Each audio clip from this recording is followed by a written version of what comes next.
Hello YouTubers, Novskovis here, and in this video I'm just going to talk about my expectations for Transformers The Last Night. So the film's out tomorrow, Thursday the 22nd of June here in Ireland. So, I've waited 3 years for this film, ever since about August of 2014, after Age of Extinction came out. I was so ready for Transformers 5 and all those fan trailers on YouTube. I'm like so excited. I was expecting like a giant like space battle and loads of like spaceships and proper like sci-fi stuff, of course. Now we see we haven't got that, but some of the TV spots recently have given me something close to that, and that has got me hyped. So let's talk about because this will probably be the last video I do before I go to watch the movie tomorrow.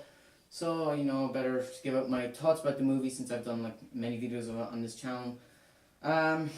So, sadly, some of the stuff has been spoiled for me, and don't worry, I won't spoil anything for you guys, but, it's kind of ruined it for me. I mean, the spoilers I've heard aren't even major, but they're just, like, stuff that I wish that I would have not heard of that until I saw the film. Like, so far the film has got pretty bad reviews. They're calling it the worst Michael Bay movie, not because of storytelling or anything, but because of how fast-paced the movie is, which is unusual. But then again, after watching the IMAX fan event footage on YouTube, I did notice that it was a bit fast and like everything was happening. Characters were literally showing up out of nowhere. So I'm hoping that it's not like that in the film. Like, who knows? Maybe like Age of Extinction, I'll probably be the only person on the planet to say it's a good movie, because Age of Extinction was a good movie. But anyway, my expectations for the last night, I'm not too fond of the story. It just seemed like these writers got very lazy.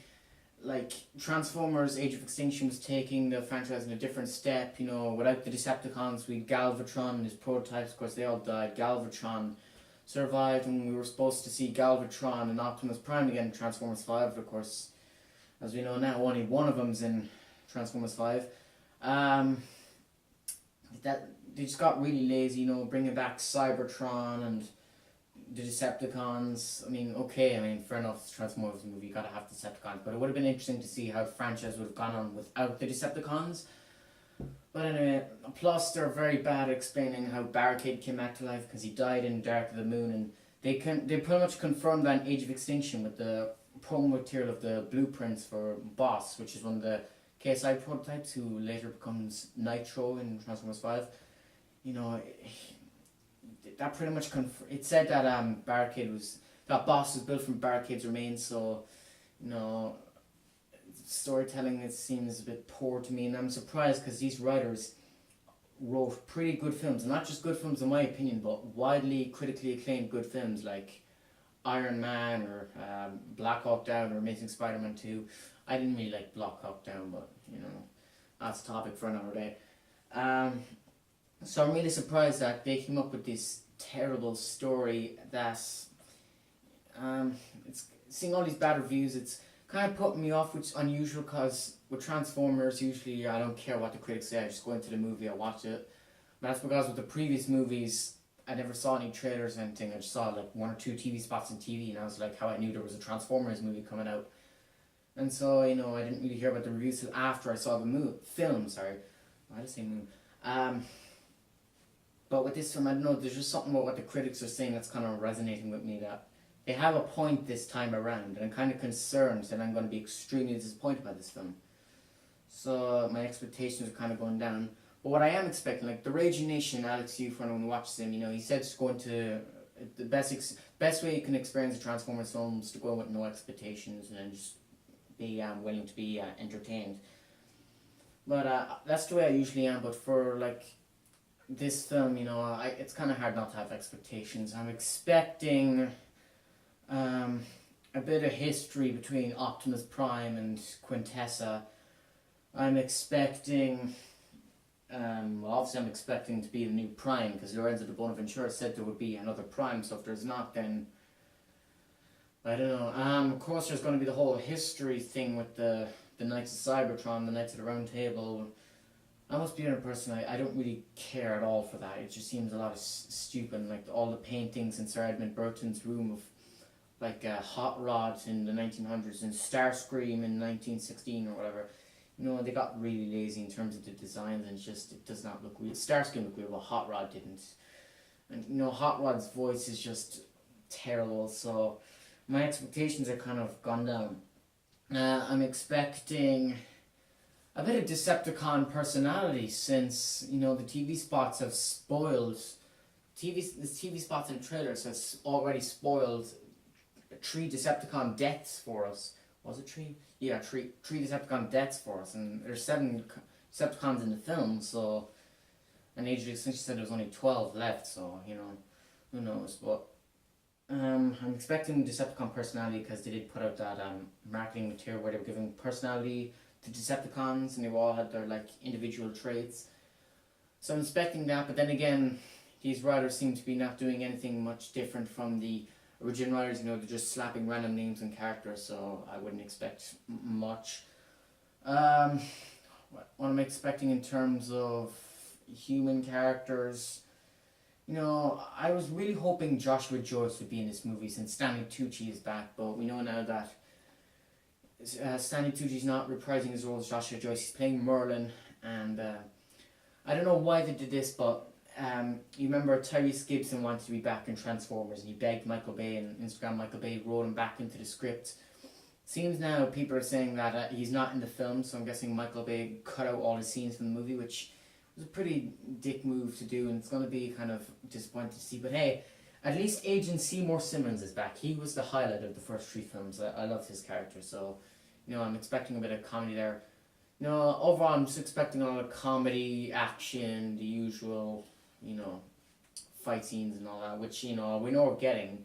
The action in this one's supposedly just really poorly done. I'm going into this movie, I'm kind of expecting it to be bad, but I'm really hoping, I'm excited, because I'm just telling myself that it's going to be a good movie. Because the rest of the films, for me, Transformers was really good. Revenge of the Fallen was, for the most part, enjoyable. It's just the whole thing about the Fallen and the Primes could have been done a bit better. Optimus, for example, could have gotten the parts of a Prime instead of Jetfire to fight the Fallen. That would have made more sense. That just came to my mind recently. Dark of the Moon was pretty good. For a long time was my favourite. But, after a while it just gets kind of boring after you've seen it 1,000 times. Age of Extinction will always, for me, be the best Transformers movie, just the best movie I've ever seen. The story and everything was perfect. The characters were really enjoyable, especially the robot ones. But there was just everything about it. Even the soundtrack for Age of Extinction was something that I really loved. But supposedly the soundtrack in The Last Night is supposed to be not that good, which I'm surprised considering that, the trailers and the TV spots. But who knows? We'll have to wait and see what that entails. So yeah, I'm expecting Transformers Last Night to be a disappointment. I'm really hoping for it to be even better than Age of Extinction, or just better in general than all of them. But I think they screwed up by trying to connect with the other 4 films, because what worked with the others was that with Aaron Kruger, they just wrote the films like an anthology. They weren't sure if they were going to do another one, they just did it anyway. Whereas this one, they know they're not going to do a Transformers 6. Yeah, the ending sets it up for a Transformers 6. And they're just connecting all the films, and their plot sounds really, really complicated. I don't understand. I never understood why people watching the previous films said they were complicated. The plots were very simple, but with this one, it's very sophisticated. There's a lot of stuff involved with it. But I've not seen the movie yet. For anyone that thinks I have, it's not out here till 22nd. There was the Optimus Prime time event yesterday, but there was one nowhere near here. The only one near me was a private screening held by Paramount Pictures. So yeah. I'm really hoping Transformers The Last Night's going to be good. I want this to be the best movie I ever fucking see. I doubt it will, but, it's Michael Bay's last film, so even if it's bad, I won't hate him, because to me, he's done 4 good Transformers movies, so, at this stage, I can let one bad film slip. But the one that I'm excited for the most, so, that's I think that's what's disappointing me the most, but who knows, we'll see how it goes. I'll be recording myself before I go into the cinema, and I'll be recording myself when I leave and give my initial reaction and thoughts, because I'm doing it for the Raging Nations video where he's thanking Michael Bay, so I'm hoping to get featured in that. So Maybe I will, maybe I won't, but who knows. See, I'm just gonna leave it for there. I just wanted to ramble on about what I thought. Let me know your comments and expectations for Transformers last night. Are you expecting to be good? What characters are you expecting to see the most of? Do you like the story and base stuff like that? Yeah, I'm gonna leave it there. Thank you all for watching and please subscribe. Let's hope the Transformers last night is good. Till all are one.